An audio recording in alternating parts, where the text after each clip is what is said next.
murang-mura ang buhay para sa mga kriminal. Sa Bulacan, sa halagang 4,500 piso, 4,500. Pinili ng mga hold-upper na barilin ang naghahanap buhay lamang na gasoline boy. Nakatutok si Ian Cruz, exclusive.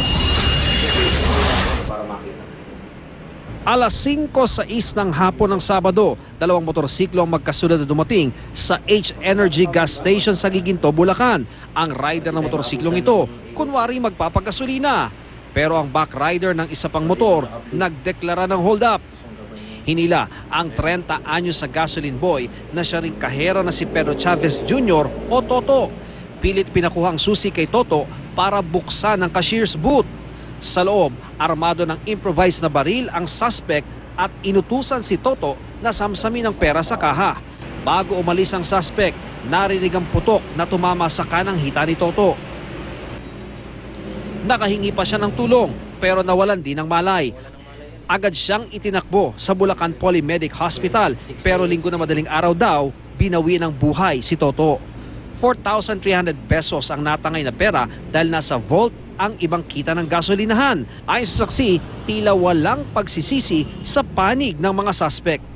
Nakangiti pa pag alis na nila. Nakatingin pa dyan sa sa gasolinahan. Nakaburol na sa Plaridel, Bulacan ang labi ni Toto. Binigay na sa'yo lahat. Binigay na sa'yo lahat ng pera. Bakit mo pa binaril? Sana, inayaan mo na lang. Kasi yung pera, makikita yung buhay ng pinsan ko. Kahit anong gawin mo, hindi na may ibabalik yon. Pero bago pa lang insidente, na-hold up na rin ang nasabing gasolinahan noong July 18. Si Toto rin ang natsyempuhang kahero ng mga suspect na nakamotor din. Pinalo pa ng revolver si Toto na walang nagawa kundi ibigay ang wala pang 3,000 pisong laman ng kaha. Hinabol pa ni Toto at binato ng tubo ang tumakas sa mga suspect. Ayon kay Superintendent Julio Cesar Domingo, maaaring iisang grupo lang ang nang-hold up sa gasolinahan noong Sabado at July 18. Ian Cruz, nakatutok, 24 oras.